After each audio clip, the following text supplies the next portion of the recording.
Hi everyone, thanks for joining us in this episode where we're going to be discussing the rise of Vladimir Putin as the undisputed leader of the Russian nation. This will be our first in our series called Outside Information, where we'll be looking at current affairs, but looking at them in greater depth, having discussions about topics which are pertinent today, but are often ignored by the press or looked at in a superficial manner. Today, my guest will be my friend Mickey. He was my college friend, and now he's studying business in Barcelona, and he's a citizen of Russia. Or Mickey, are you a former citizen of Russia? What's the status about that? Hello, Avi. Thank you very much for having me. Yes, I'm a former citizen of Russia, and last year I in fact got my Austrian passport, which is also a close ally of Russia. And now I'm living in the wonderful country of Spain and enjoying the warm, lovely summer sun and the beautiful weather. Okay, Mickey, you don't have to rub it in. Okay, I get it. You Okay. guys get good weather, but uh, my theory is once a citizen of Russia, always a citizen of Russia. It doesn't But matter about your passport. I'd like to give a quote of Vladimir Putin. Oh, please Is do, please do. yeah, there's no such thing as a former intelligence agent, uh, the KGB. So, in fact, that also translates to being a former Russian citizen. Is it possible? Please, please. I fully concur with this view. Um, okay, Mickey. Well, I was hoping that we can have this discussion on three different topics. One, after the fall of the Soviet Union, so a bit on Putin's background, but basically, how did he consolidate his power with the oligarchs, with the Russian political system, within the Russian political system? Secondly, how do you think he, as the leader of Russia, first as president and then sort of prime minister, we'll talk about that, and then again president again, how he's dealt with the world, how he's dealt with America, China, Europe, and second, and lastly, sorry, how do we see Russia post Putin? When will it be, and how will it come to be, and what will Russia be like? So let's start from the beginning, shall we? Mm-hmm. Okay, Yeah. so again, you'll know this far better than I. So correct me if I'm wrong, but Putin was a former KGB officer, right? Where was he stationed again? Yeah, so his dream was since a teenager to become a KGB officer. And after passing several trainings and tests, he was stationed in Germany East at the age Germany. of 30, Yeah. East Germany, yes, exactly, at the age of 33. There he served for many years until the fall of the Berlin Wall. And after several months of almost being occupied by Germans, he fled the country and moved back to Russia.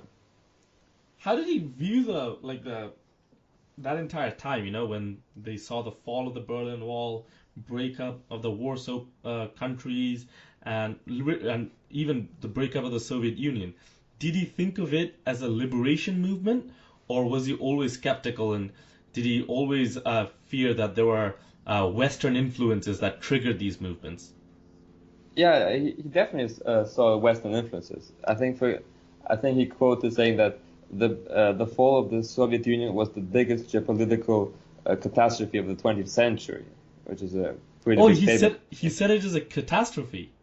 As a catastrophe, indeed. I Oh mean, that wow. was at the time of the fall. He also quoted saying that whoever does not miss the Soviet Union has no heart. Whoever wants it back has no brain. So in that sense, he does understand that you can't have the Soviet Union like ruled by a communistic society. It won't work, and it won't really allow for growth to happen, which is kind of like the whole point of capitalism and how like, many other countries have overtaken Russia in the past decades. But and then so right now he still lives in kind of like nostalgic world, and even many of his supporters still have a nostalgic view of Russia, of communism, and haven't yet aren't yet free of that view of Putin. Okay, so firstly, I must also give a confession. Yeah. I've long been an admirer of the Russian nation, the Russian state, uh, in a largely biased reason because during the 1971 Indo-Pakistan War, when Mm. the Bengali people were facing genocide. The only country to have stood behind India and the Bengali people was Russia.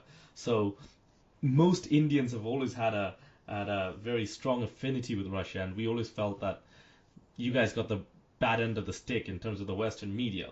So there's Mm. my bias going on.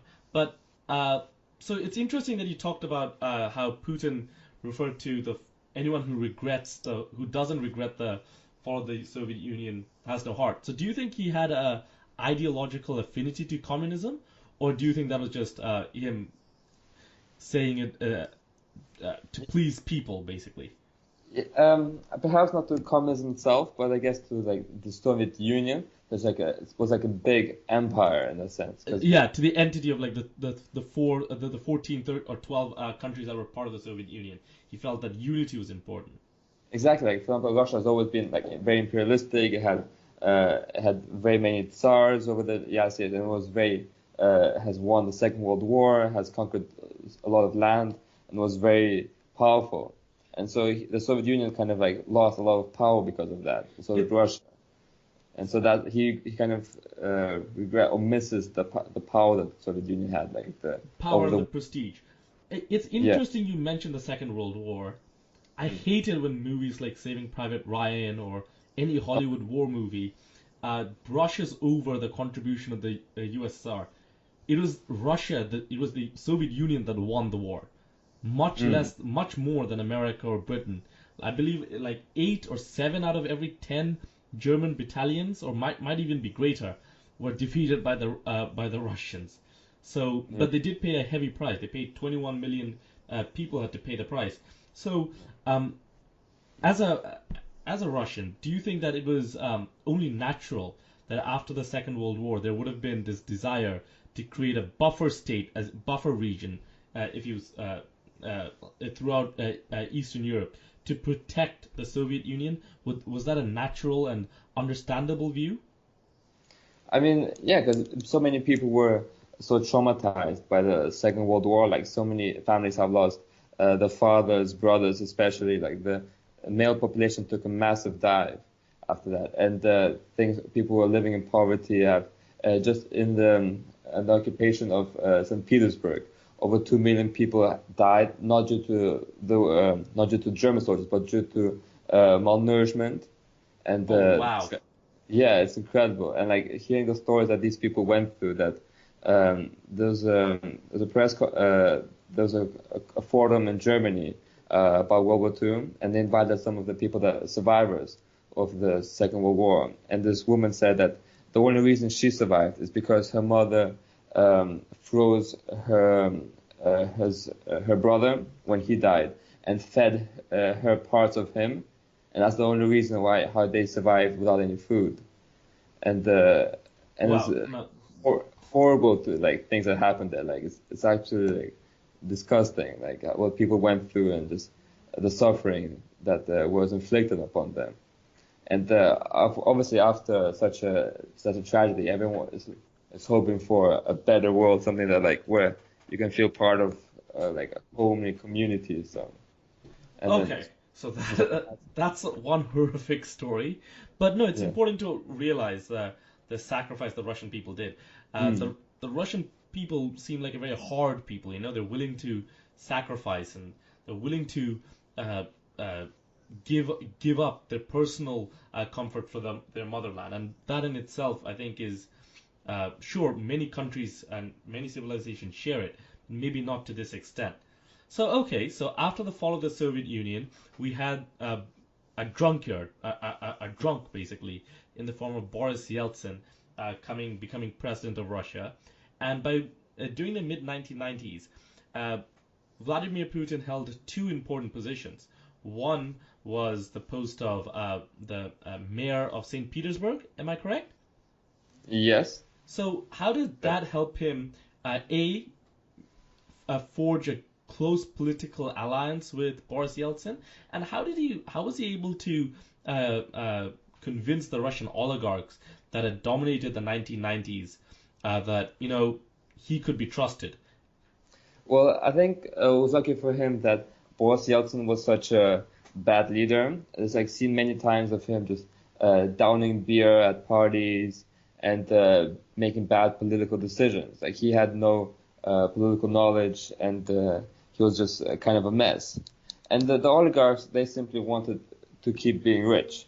And so when the 2000 election came on, Vladimir Putin confronted Boris Yeltsin and No, I believe Boris Yeltsin resigned, right, before he could do yeah, anything. Yeah, he resigned and gave all power basically to Vladimir Putin in 1999. yeah, but there was an election. Yeah. There was an Yeah. election later. I believe it was much closer than the recent elections, right? He got like only Oh, 50% of the vote. significantly close, yes. Back then, before Vladimir Putin had such a strong control over the Russian country. Okay. One thing I forgot to say is so before he was made the sort of the mayor of St. Petersburg, he was made the director of the Federal Security Service, the FSB, which was the successor to the KGB in 1998, and he had launched this brutal suppression in Chechnya. Mm. That I was not aware of. So like I think it's called the Second Chechen War, and Mm. in my understanding of it, uh, he was able to show to the Russian uh, uh, uh, political class as well as the majority population that here was a man reminiscent of the old strong leader that the Russians had who was able to make the tough decisions, brutal, many of which violated international law, but you know what? Uh, he was able to crush the insurgency that came up in Chechnya. As a Russian former citizen, do you understand why that would have appealed to the masses?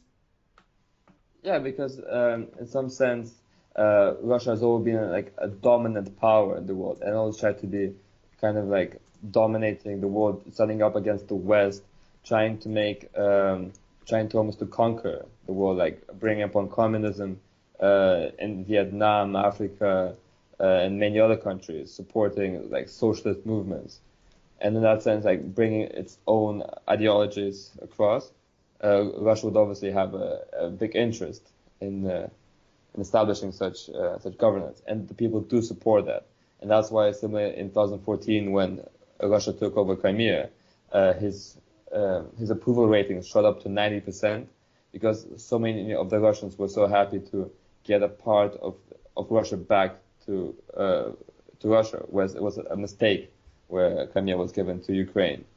And We'll we'll definitely have to talk about the Crimea yeah. section. So um, let's speed this up slightly. So after he was made the director of the FSB, as you earlier said that uh, President Yeltsin, under pressure, Mm. basically made him his first made him a prime minister, and then after he resigned in 1999, he became acting president, and then finally won his first 4-year term with a pretty handsome mandate. But of course, the margin was much closer than we've Mm. seen in the recent elections. Okay, Yeah. so one thing I think we should state is the time from 2000 to 2008 was really a golden era in Russia because high commodity prices meant Mm. there was an oil boom, gas boom, the rich mineral wealth of Russia, like the metals, the non-ferrous metals, they had increased in value. There was an overall economic upswing, and this really elevated Russia back from poverty to being labeled as a future emerging economy. It was part of the BRIC nations. Mm. And during this period, do you think there was a lot of optimism within the Russian people, or what is the feeling like? Well, yeah, bringing back to the oil and the metal, like Russia, what became is incredibly dependent on commodities and natural resources, and so as was the pre-2008, as commodities were booming and the demand was growing for them, the Russian people were benefiting. Pensions were going up, average salaries were going up, and the Russian people were having a sense of optimism. Like the country was growing, like no longer were people suffering, no longer were people, no, there were no food shortages, and life was kind of becoming better. But what 2008 has brought us, like the huge financial crisis, which also shook oil prices, and also just showed how Russia is over dependent on these commodity prices, but it was that has started kind of like a trend of negativity towards Putin and like seeing the cracks of the Russian economy. Okay, so one thing that's I think important to know is, Mhm. with a lot of this economic wealth, mineral wealth, the oil wealth, uh, Mhm. Putin was able to stabilize the Russian economy. However, Mm. the power of the oligarchs never really reduced, right? Like Mm. you had actually newer oligarchs like Vladimir Yakun and Yuri Kovalchuk. Sorry, my pronunciation is Yeah. terrible. And Sergei Chemezov and Gandey Timichenko. People with very close ties with Putin. Uh, how did the Russian people feel about the rise of this billionaire oligarchy within Russia? I think it always seemed like it's kind of accepted at that point. Like everyone was kind of poor, but at least they weren't suffering no more. Like that's a success with Putin that so many people remember the the tragedies of the communistic era, the tragedies of the World War II. That at this point, like having a few people that are very rich, does not seem such a uh, bad thing at the end. So ultimately, it was what Putin provided was stability and a bit of Yeah, respectability to Russia that Yeltsin could never provide, and stability which the latter years of the Soviet Union, and in fact, like what Stalin and Khrushchev could never provide, who had either massive famines or genocides or mass arrests. Putin was able to stem this off by providing relatively moderate improvements in housing, in healthcare, um, but exactly. Completely agree with you. diminishing the political freedoms as the price for this stability. Mm. Yeah, Would you I'll say yeah. that's really well said and well summarized. And I don't know what to add on this point. Like that is how the Russian people feel, and Okay. that's like a good overview. Okay, we must. Mhm. So let's move on to the second bit on how his interactions with the United States and with other world powers have come to be. We'll come back to Russian domestic relations a bit later. Now, I'm going to say a very controversial thing here, and I don't know if you're going to agree with me, Mickey. I think Mhm. Vladimir Putin, at least on the world stage, I'm not talking Mhm. about domestically, on the world stage, has been a force for good and above all has been on the right side of history. On a Interesting. purely geopolitical sense, on the world stage. Mm. Uh, How would you disagree? Would you? And I can explain why I think that, but on the statement as a whole, how would you view uh, Putin's conduct of Russian foreign policy in the realms of geopolitics throughout the world? I'll agree with you that because like the one thing that Russia has done over the years is stand up to America and it's kind of like question whether what America is doing is good and kind of How? Can you give me an example of that? Like, how well, did it stand up to America? An example. for example, like in Syria, where or Libya, where the American policy was to bomb the terrorist groups and But kind of also overthrow like Assad and Gaddafi. Yeah. exactly. Whereas Russia wanted to team up with the government and try to kind of bring peace to the country and unite the country, which is and kind of listen to the leaders at least. Whereas kind of the American was just go the aimlessly and act like the world police, which is kind of like the stereotype that America has gotten over the years. Do you think this hard realism uh, Mm. uh, has come from Putin's background in the intelligence community, where, there's that old saying, the devil you know is better than the devil you don't know. And Putin has subscribed to this view.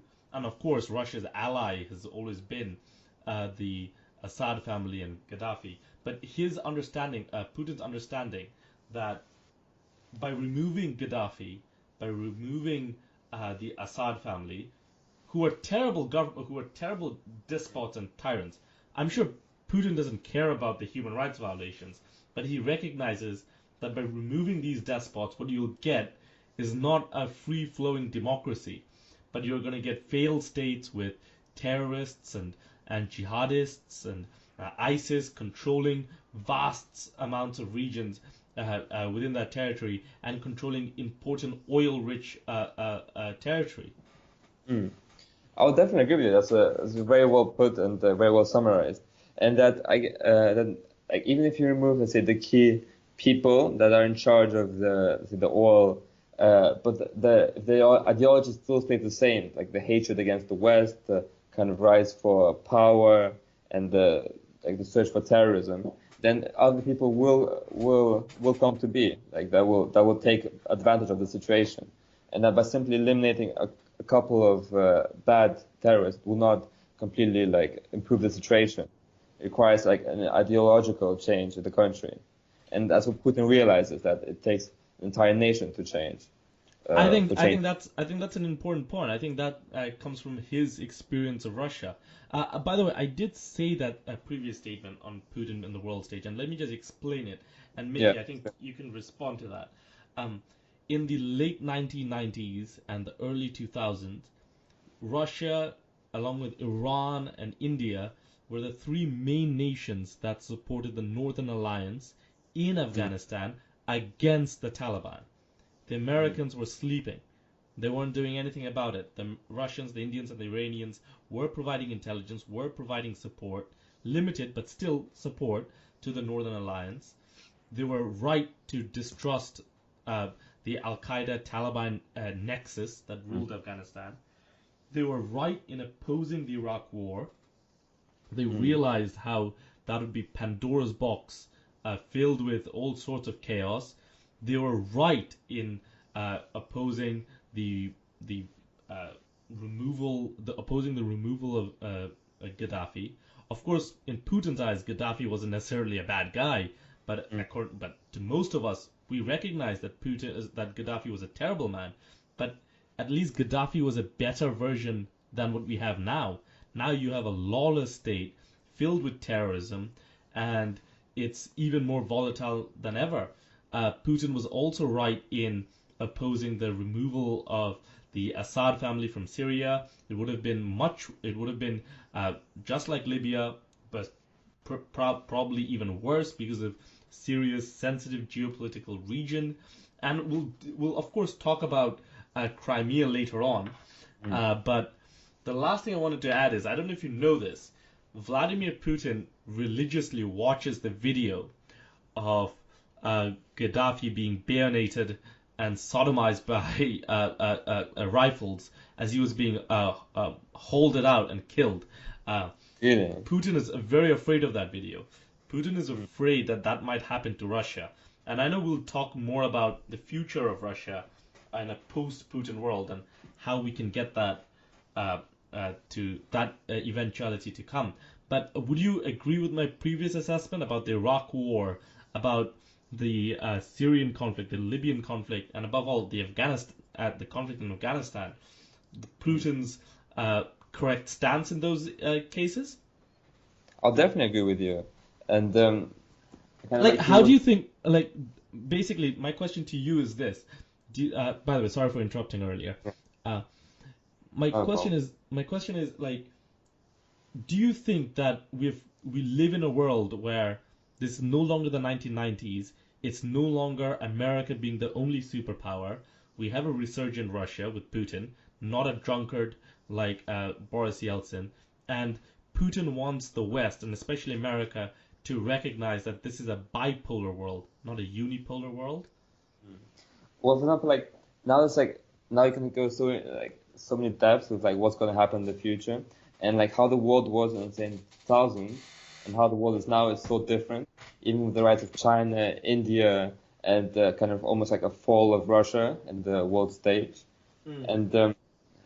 and like how like the future will continue to go, whereas America also over time might become more realistic, whereas it will realize that its policies have not actually done the good that they were supposed to do, and so countries like such as Russia, and Iraq and so forth and India had actually the correct insight of what should have been done, and that the Americans' ignorance almost was what led to a worse situation in the Middle East.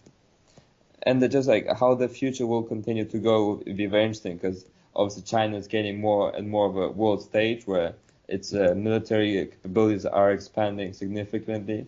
India and Pakistan's capabilities are expanding, whereas for example, like India has recently been supplied by Russian missiles with like Yeah, a and $1 deal, which has been a very which continues to show the alliance between Russia and India. And of course, the comradeship between Russia and India won't end. exactly. And also Russia, India, and China are part of the Shanghai Cooperation, kind of like opposing the NATO organization almost. And and as these new countries start to develop, grow, and gain in power, they will pose a threat to America, which is kind of stagnating at this point, where China and India have so much population, so much resources to grow and to actually proper compete with the American world, I would say.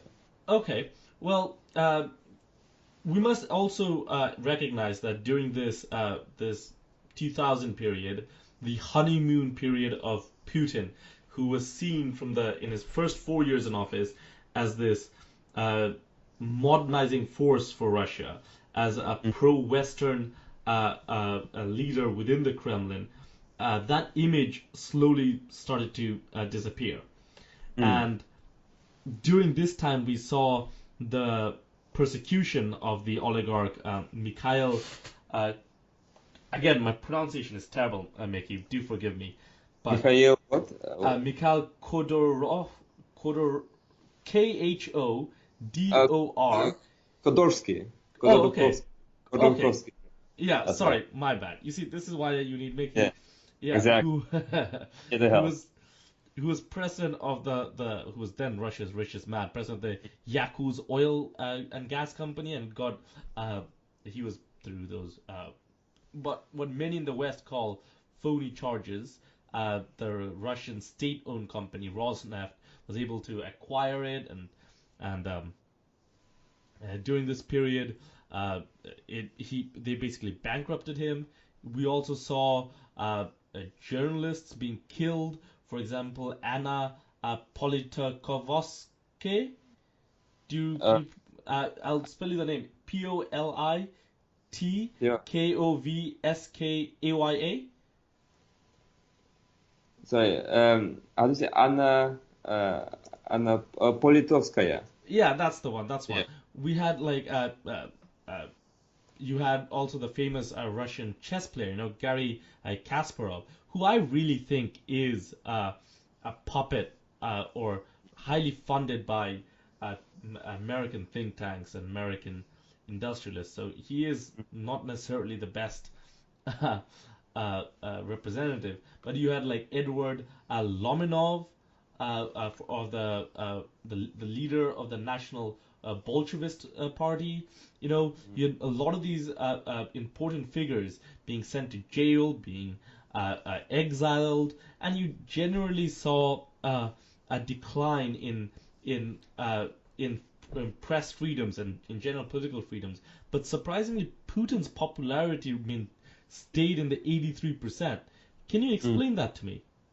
Well, like it's quite interesting. For example, like my godparents, they Okay. believe Putin is the best thing that has ever happened to Russia. They truly believe in him, and they're quite pessimistic. They see all the problems that's happening due to America, such as in Venezuela and in Middle East, and they see that if it wasn't for Putin, things might have been much more worse. Like America might have gained influence in Russia and tried to oppose like a dictatorship as it does with many other countries and try to make lives even worse here.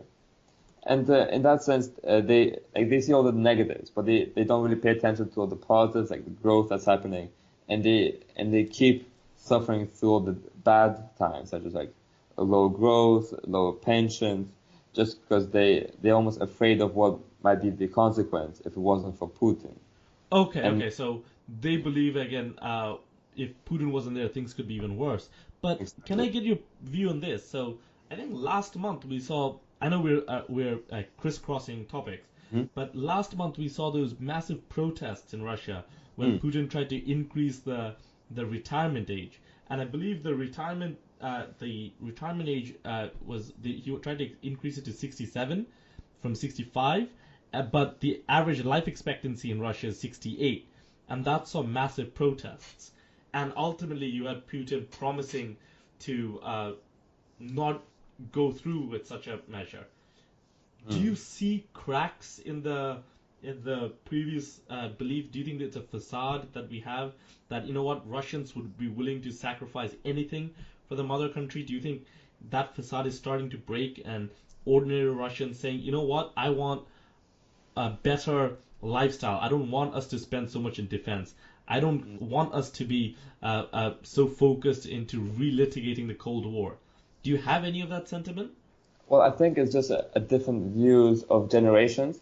For example, like the olden generation, the people that like the communists that lived in the communist, the post World War II generation, they remember like quite vividly like how bad it was and like the negatives of the war. Whereas the new generation, it kind of looks to the West and looks to capitalist combination of capitalism and democracy being really effective in many countries, and even not even a democracy, but even like a Chinese slight dictatorship, you might say, which is another topic for another day. That is being really effective, and that's really improving people's lives. People are able to get jobs. It's more fairer. People are able to aspire to things rather than just live in the lives and like in the restricted lives that they have. So there's just a different view and opinions, It's and a what will happen generation. As you're saying, it's literally a generational gap between exactly. viewpoints. Okay. And that's also best described as such as Navalny, for example. He was sentenced to jail, so he could not compete in the 2018 elections, which might have which wouldn't have really taken away Putin's chance of winning, but it would have shown that Putin is not as strong as he is now, and where the But people that voted for Navalny would not have voted in the first place. It's a but kind of, so yeah. I want to talk a bit about like gay rights in Russia and these sort of things. But Okay. on that example, like him imprisoning his political opponent, he's Mm. going to win the election anyways. Why tarnish his image like that? It's What because what of is his he afraid of? he wants his ego. He doesn't want to win 51%. He wants to win 70, 80%. You know, he wants to show Russia that he has it under control, that he is just that fucking good. Sorry for my language. No, But no, like that, no, no. It's yeah. okay. Yeah. And so that's his that's what he wants. He wants to boost his ego. He wants to show like almost like a successful dictatorship, what a successful dictatorship is like, and that's his goal, and that's what he's able to do by imprisoning other opponents and like by letting opponents run that have virtually no chance of defeating him, or that the people that vote for the other people will be so um, uh, doesn't matter, like it won't matter whether like who they vote for. He just wants like a strong majority, and even like Okay. a So it's he. it's Mhm. so it's more like a publicity thing. He doesn't want to win. He wants to win big. Exactly, exactly. Okay, okay. Well, we're gonna get back to domestic policies, Hmm. but before we do, we should cap off his interaction with the world. And before, so explain to me this. Explain to me this. Why use a nerve agent against a former Russian spy where there was a diplomatic extradition of a British spy with Russia and a Russian spy with Britain? Why use a nerve agent with this guy when there was a international deal in place that enabled that exchange of spies. Why risk the wrath of the international world?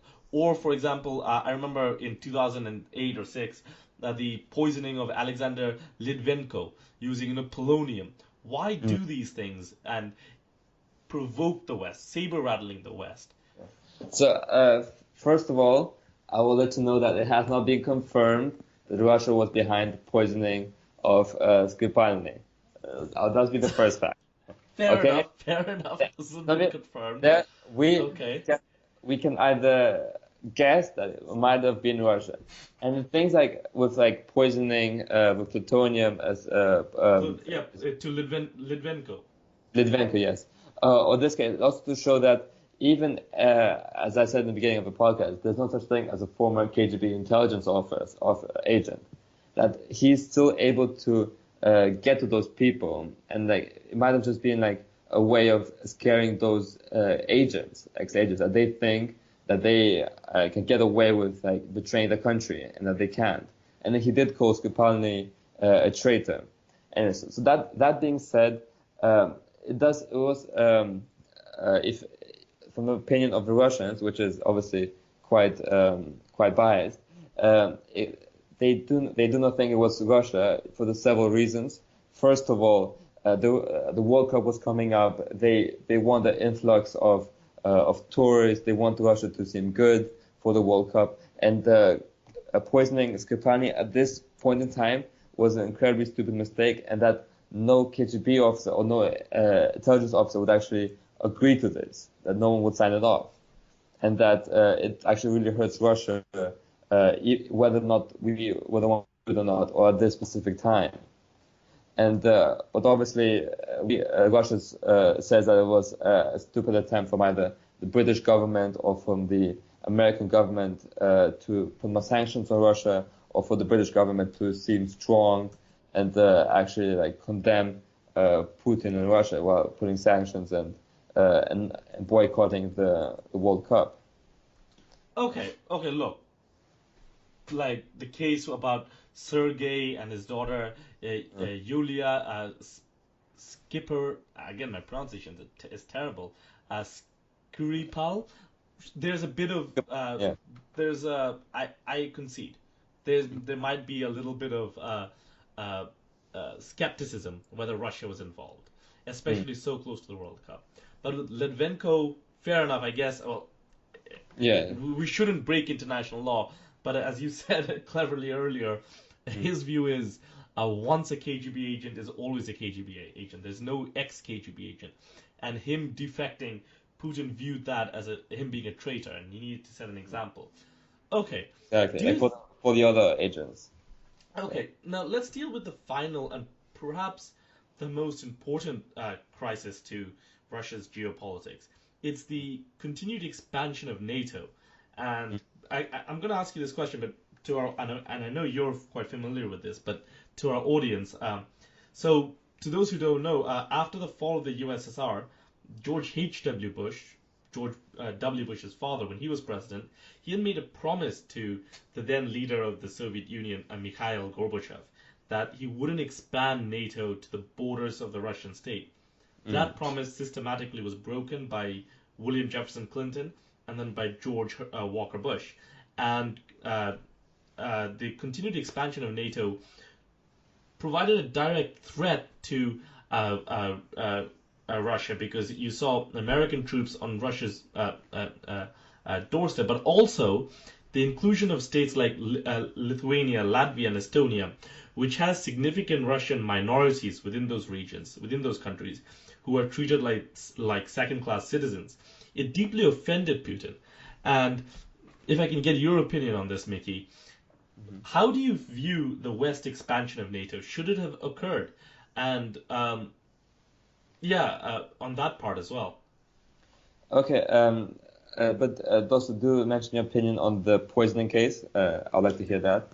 But with the NATO argument conflict, it does deeply upset Putin, because NATO is becoming coming closer and closer but to Russia. But does it upset you? Does it upset you? And does it upset the Russian people, or do they not care about where NATO is doing, or do they have other concerns, or is this a deep a fear that Russians have because of the trauma they suffered during this Second World War? Is this fear very much real within the Russian people? I mean, to some extent, like they realize they cannot fight all of NATO, and they realize that as NATO is appealing to all these countries, Russia is looking for friends on the east, such as China and India, and like the Middle East, and trying to expand southwards to people that actually oppose the American view. And in that sense, and even countries such as Turkey is slowly shifting alliance from being a very NATO supportive country to almost a Russian supporting country where many Russian tourists go there. And even there's conflict there, they're trying to almost amend their relations. So, if we can interrupt you, so on this question, so do you think the average Russian has this affinity to Russian-speaking people or Russian minorities in other countries who are being oppressed, or do they view it as a matter not worth their concerns, or is there deep solidarity within the Russian state towards their fellow Russian speakers and Russian people who share their ethnicities within other countries outside Russia's borders, mainly the Baltic states, for example? Well, I think Russians mostly care about their own country and about their own survival. But like I think as Russians see it, we're always the bad guys. Everyone's always against us, and we're in this world by ourselves against the evil Americans. And so in that sense, they're obviously quite upset about the kind of the NATO expanding, and you do see it quite negatively. Yes. Okay, so if I can use the views of Stephen F. Cohen, Professor Stephen Cohen of Princeton and New York University. By the way, he's the husband of Katrina Vanderhovel, the editor of the Nation magazine, which I know both of us are admirers of. But Stephen F. Cohen always has pointed this out numerously, that for too long the West has undermined Russia, has refused to recognize Russia as a great power, refused to recognize Russia's history, from the from Tsarist Russia to then the Bolshevik Russia, the immense power it held on the world stage. And do you think it was this constant underestimating of Russia's power, prestige, and its sensitivities that led to the West trying to topple over the pro-Russian government within the Ukraine? And trying to pull Ukraine away from Russia's orbit and into the Western sphere. Well, I think with Ukraine it's like a tricky situation. For example, it's not really part of NATO, it's not really part of the EU, and it's not really part of Russia at this point. But it was before the revolution. It was more or less very much aligned with the Russian viewpoint. It was, and like its biggest trading partner is still Russia. However, I think over the years they do not like they wanted more independence, but they realize they can't. It's like a love-hate relationship. That said, with Russia, they can't live without. They can't live with them either. So in that sense, they're just trying to kind of find their own way and trying to look for more Western support. However, it's not really getting that Western support that so desires. And it's hard for me to really comment on it. I do not have like I think I have, Okay. yeah. If I can say this then. So there was a treaty. There was, I think it's called the Budapest Agreement that was signed during the 1990s, where the nuclear arsenal that the Ukrainian state inherited from the ex-Soviet Union, it it was shifted over to the Russian state on the condition, and Britain and America and Russia, all three are guarantors of this agreement that promised Ukrainian sovereignty. So, after 2014, when the Russian state annexed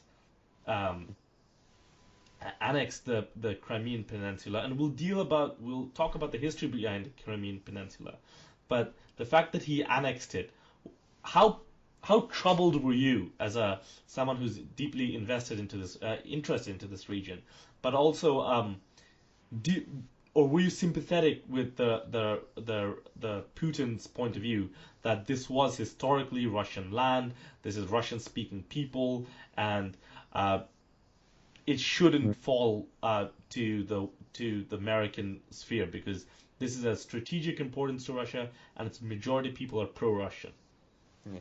Well, with Russia, it's more like it's trying more and more to move west, and trying to get access to a water port, and so obviously Crimea is a strategic advantage, and most of the people living there are Russian, and I think it was given over 4 times in the Russian history to other countries, and the reason it was given up in the first place to Ukraine was because the leader thought, oh, we're all living in the Soviet Union, who cares who owns it? It makes no sense just for Ukraine to have it right now.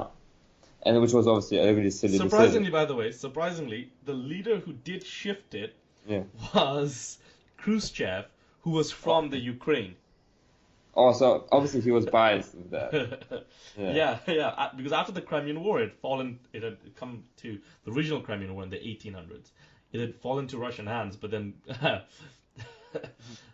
when Khrushchev came into power, he shifted it to Ukraine. But as you're right, back then it didn't matter if it was within Ukraine or Russia because it was all part of the USSR. Yeah, but obviously now it's like a much bigger deal. And the thing, the people of Russia were really happy when we annexed Crimea. They saw it as a good thing. But obviously the sanctions that came next were not really hurt Russian economy. But the people themselves were quite happy about it. The majority of people.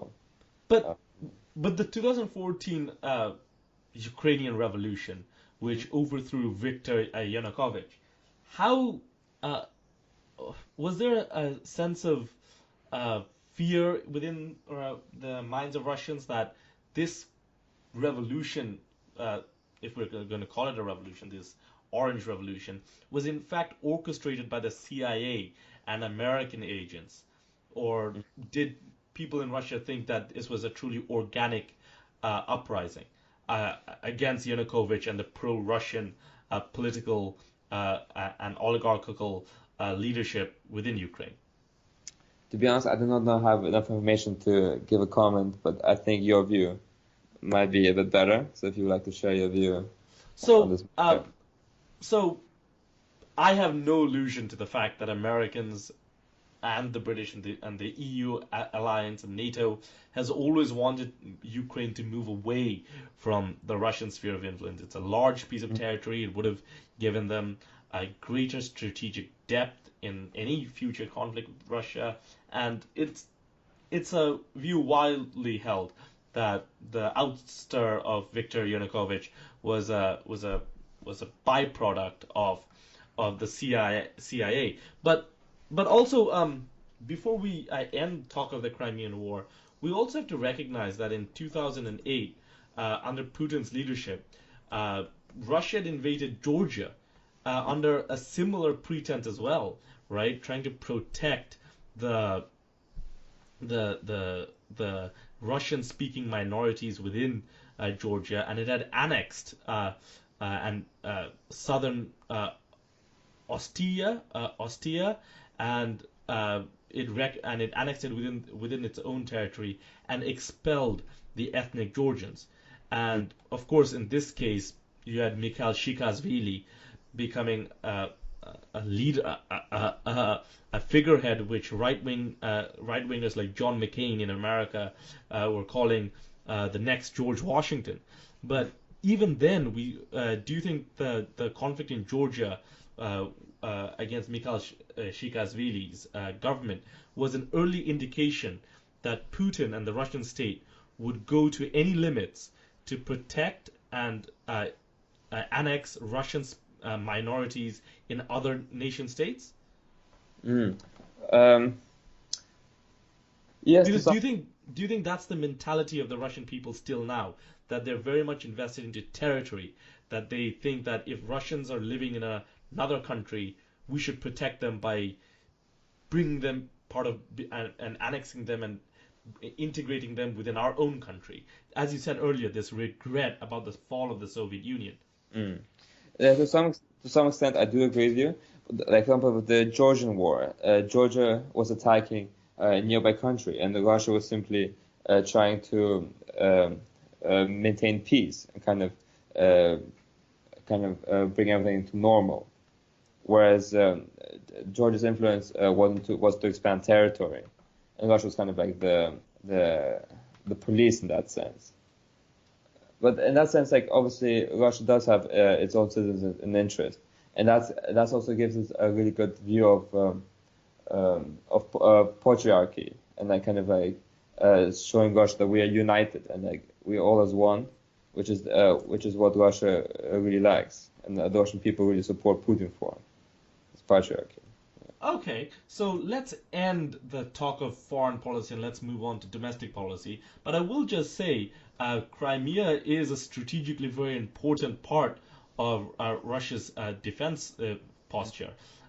It provides a warm water naval port.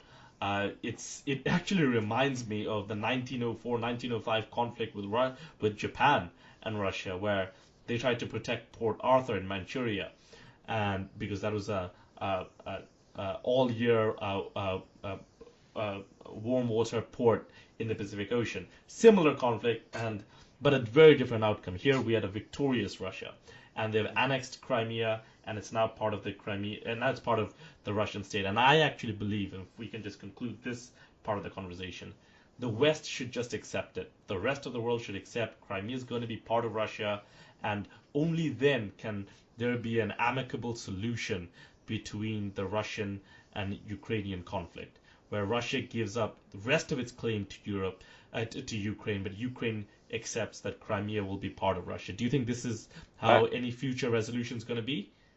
I completely agree with you. Like the West should do that, but the West doesn't want to lose. It doesn't want to be like doesn't want But I'm to going to ask you this. let have what they want. Like it wants But to I'm going to ask you this. I'm going to control ask you this. I'm going to hold your feet to the fire here. Do you think Russia will be willing to accept that we get to keep Crimea, but we don't make any further claims into eastern Ukraine? Will Russia and Putin accept that? No, I don't think Russia will stop here in the near future. Like with the mess and so forth, it's trying to continue pushing its military operation and taking up more and more taking more and more territory. And I'm guessing it won't be only Ukraine. They'll try to push Russia's borders as far as they can. And Mm. above all, they have a puppet in the White House. Yeah. Accidentally or purposely, we'll let Robert Mueller find out. Okay, Yeah. let's move on to domestic policy. Now, Yeah. I'll be honest with you, Vladimir Putin doesn't seem like a religious person to me. Okay? But Mm.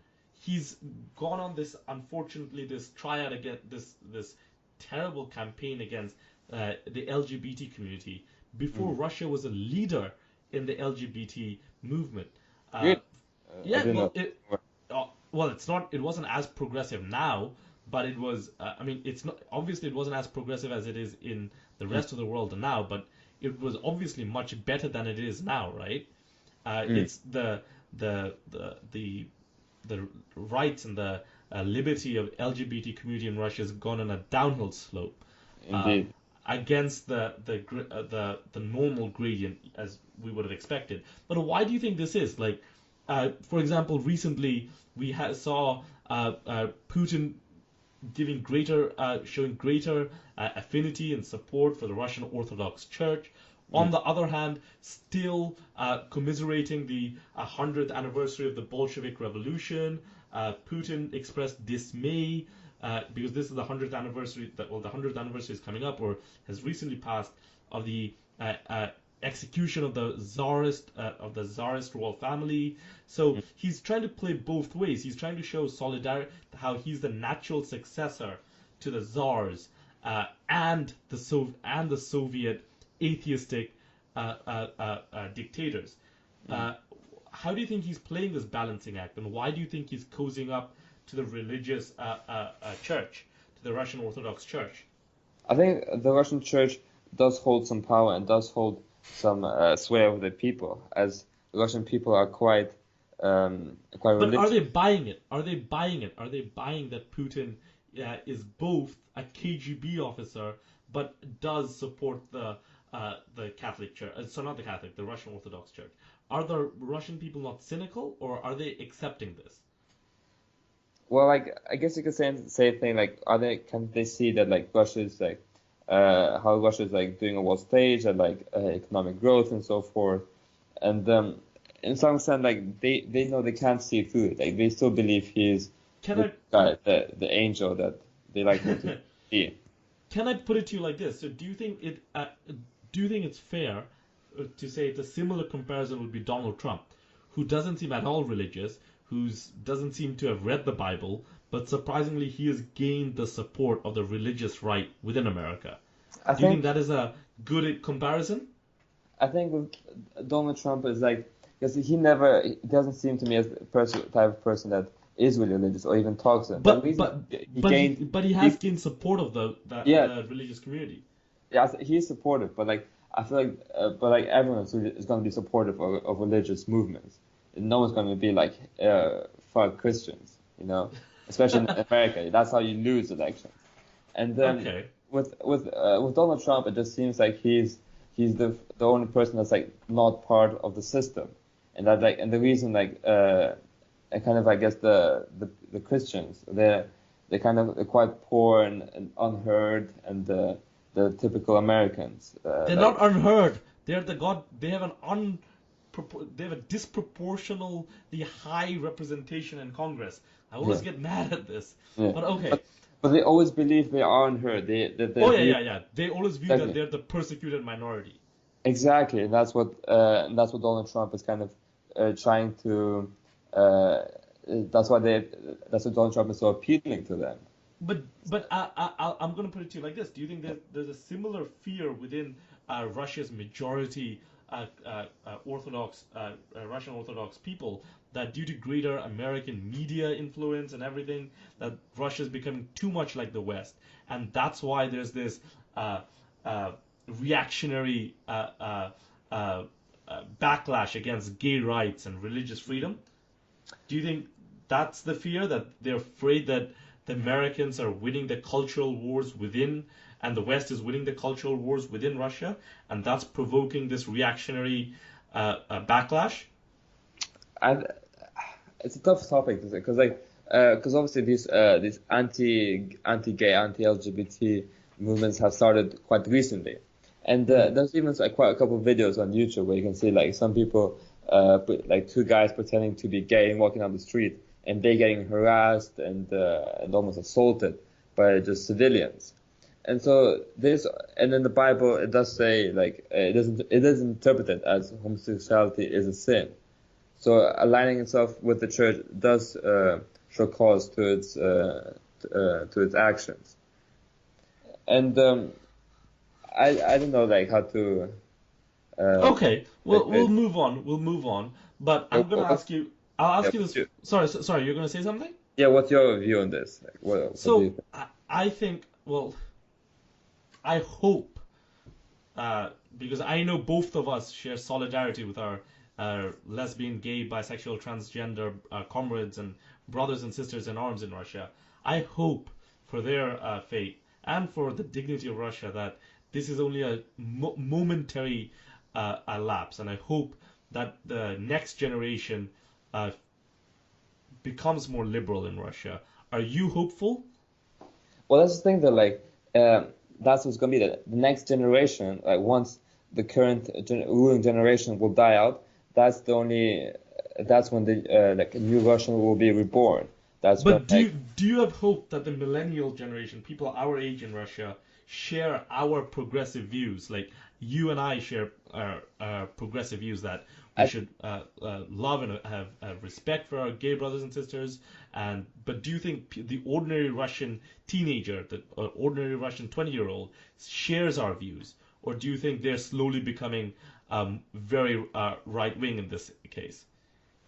mm, I am uncertain to be honest, but I think they do share an almost. I think for them they express a strong economic policy. They think there should not such be such State such control and yes, or and and also like almost like mafia control in like some yeah, states where exactly. It's yeah, the Russian like. So you're telling me the young people in Russia are disappointed and they want to change this mafia, this oligarchy that's happening in yeah, Russia. yes. And to be honest, I think like the whole gay movement is not the Yeah. top priority at this point. Like Okay. like the reason why it's so big in America and like in so many other countries because they have such economic stability or like good quality of life where they're able to devote time and people are able to address those issues that they You're care. So like you're once, absolute. yeah, please go No, on. sorry. You're gonna say? Yes, like once like a country achieves a certain level of wealth, of like quality of life, then it's able to confront like these other issues such as LGBT rights and actually make progressive policy. So you think these progressive social policies will naturally come with greater economic equality? Yes. Okay, good, good. So again, to those audience that might not be familiar with this, the Russia and the former Soviet states that came out of it, and in some parts of Eastern Europe as well, there was the life expectancy had dramatically fallen after the Soviet Union had collapsed. Alcoholism had increased. So life in Russia has been very tough for the ordinary citizen. Now, let's move on to the final part of our discussion, the future of Russia. Mm. So, uh, and in a post-Putin world. So, let me begin with this. Do you don't you think that the ordinary Russian people can see through Putin's antics, like when he wrestles with bears Mm. or hunts tigers or swims in the in freezing cold waters? Why is he doing this? Like people surely must see through this, don't they? That's the thing though, like the media is state controlled. They see what the media shows them to see. And with the rise of the internet, people are able to share their views more. People are able to share to see the reality of things more and to almost get a realistic view of what's actually happening in Russia. Whereas, but still, there's a huge majority of people that are reliant on state media news and influenced by this news. And as long as this news is so big in Russia and controlled, they will keep seeing Putin as he wishes them to see him. And Okay, I think, and, this is an yeah, important point on the control of state media and Putin's grip on it, and also his grip on oligarchs and other state industries. Many say he's probably the richest man alive. So, mm, so after he had won his first term in 2000 to 2004 as presidency, he served a second term from 2004 to 2008, mm, and then because of term limits, he had moved to the office of prime minister, with his prime minister Dmitry Medvedev becoming president for 2008 and 2012, and then there was a change in the constitution of Russia that enabled Putin to run again from 2012 to 2018, and also and just to, he can also run for 6 years now. They changed yeah, so that yeah. So twice. so there's been a change in yeah because before, correct me if I'm wrong, it was 4-year terms, right?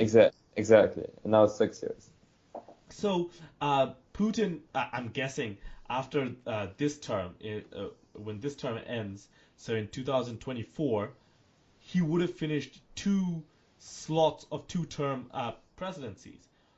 How do Mm. you see Russia? He's still not. Do you, uh, are we gonna have a revolution, or are we gonna see Vladimir Putin stepping down? What do you think is gonna happen? Interesting, because like by the time he retires, he'll be 72. So Yeah, he's going to he'll be relatively young. yeah, he still has some he will still have some juice, I think. And things like the Russian Putin is simply the representation of the Russian system. The Russian system or like the oligarchical like corruption system will still be in check. Like Medvedev, for example, he's still the prime minister right now, and he even though no one hears about him, he's still under control of Putin, and so many people are under control of Putin, and like and everyone it still looks up to Putin and respects. I guess more afraid of Putin, if anything.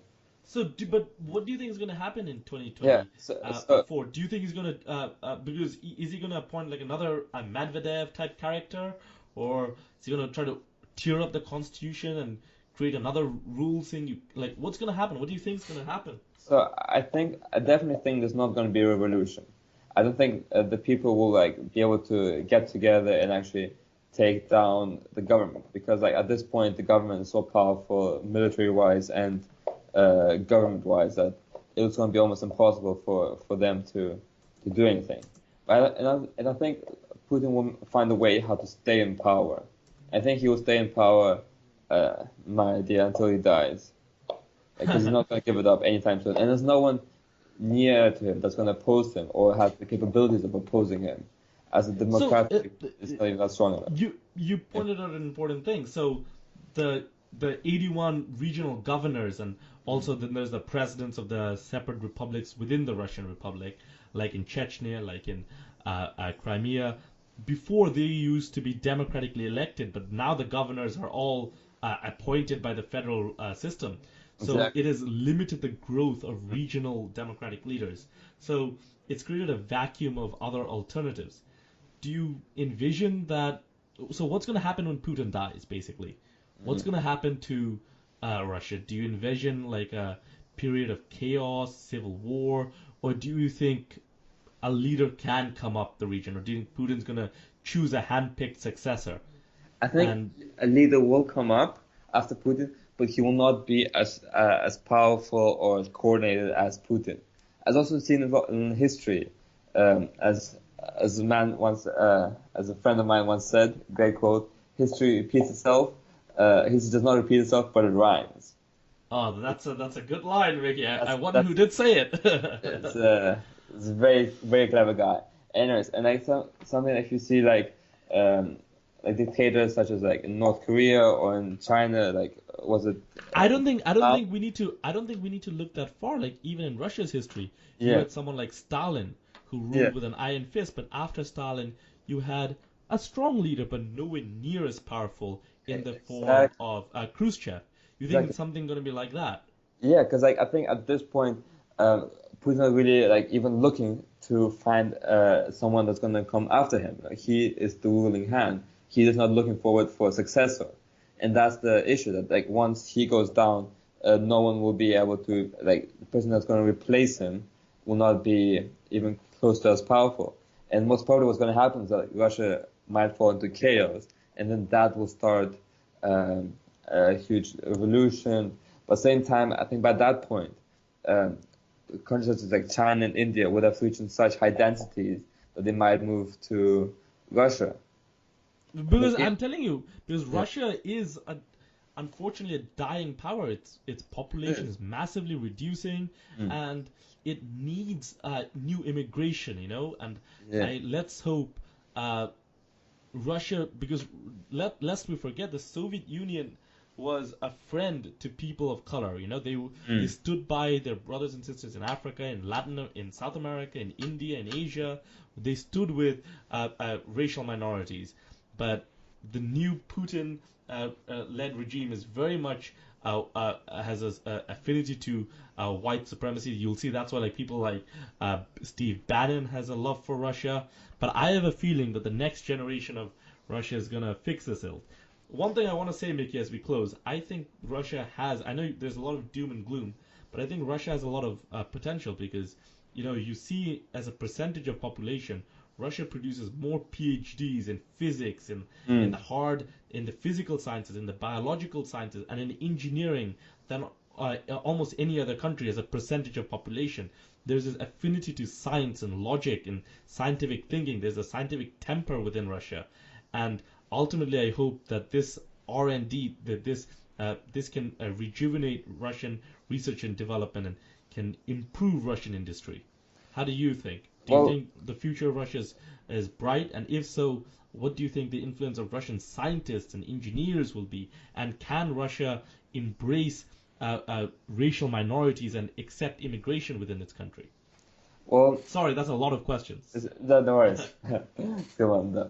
So with the whole scientific like advancement, I don't think many of these like PhD researchers like once they're able to get out of Russia, they get out of Russia. Like So Russia, they need to retain this high skilled talent, yeah, don't but they? like a lot of Russians are leaving the country, especially the really smart ones. And like with the whole like the strongest Russian scientific development is actually happening in the nuclear scale, and it's still happening there. But that still Not really shows happening anywhere else. Yeah. but at least that shows that there's an ability. If there's a change in mindset, maybe those talented people can move into the other fields, into a more commercial side. I I don't think so because Russia is a country that's basically powered by secrets. Like Russia believes that its secrets are very important. It needs to get other people's secrets and needs to protect its secrets, which is kind of like limiting the growth of Russia.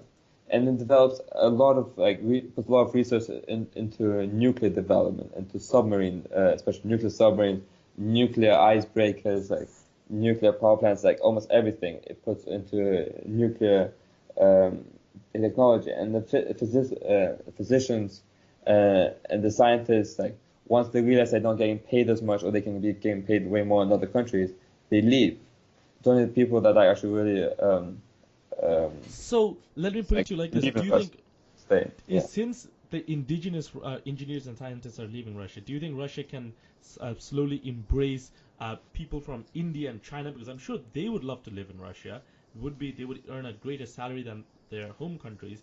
Do you think Russia Exactly. might invite engineers from China and India to come and work in their country? Do you think that's a potential future? That would be a very good I think position for Russia, getting young smart people to come into the country and affect it positively. But at the same time, I don't know if the people or the infrastructure is quite there yet to allow these people to make change, or if Putin's going to control it with an iron grip and not really and just steer the change into the direction that he wants to steer it into. So Okay, Mickey, that was yeah. a good conversation. Do you have anything else you want to add? You want to bring into this conversation that we might have missed?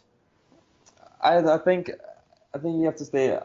I hope for the best of Russia. I hope that the people, like the quality of life, does increase for the people, and that Russia will start being seen as a more, I guess, friendly nation, and Oh no, I'm sure. Sorry, go on.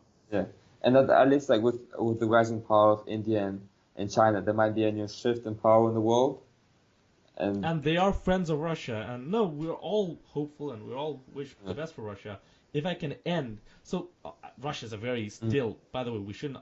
Russia is still a great power. Will always be a great power because of the geographical location, the access to the Arctic, uh, uh, Russia's scientific developments in cyber warfare, in military hardware, but there's a lot of problems in Russia economically. It's too dependent on commodities, and there's a political vacuum that has prevented the growth of democratic leaders and regional leaders. And but I am hopeful. I am hopeful because I hope the youth of Russia, because for one reason, the youth of Russia has the internet and they're less Mm. a prisoner of state media, and they might be able to bring a non-violent revolution to improve Russia. If I can end, I'm going to use Winston Churchill. Do you know what Winston Churchill famously said about Russia? No, I do not know. Please. Okay, let's end it with this. Russia is a riddle wrapped in a mystery inside an enigma. That's a very good quote. It epitomizes the complexities within Russia and its beautiful country and its rich history. Thanks, Mickey. Thanks for joining me in the first of our series where we look at world issues, current affairs, in a more in-depth look. First in our series of called Outside Information. Thanks, Thank Mickey. Thanks for joining me. thank you very much for having me. It was a pleasure and hope to be here again soon. Thanks, man. And to any of you guys listening, please leave comments and tell us how you think. Thanks.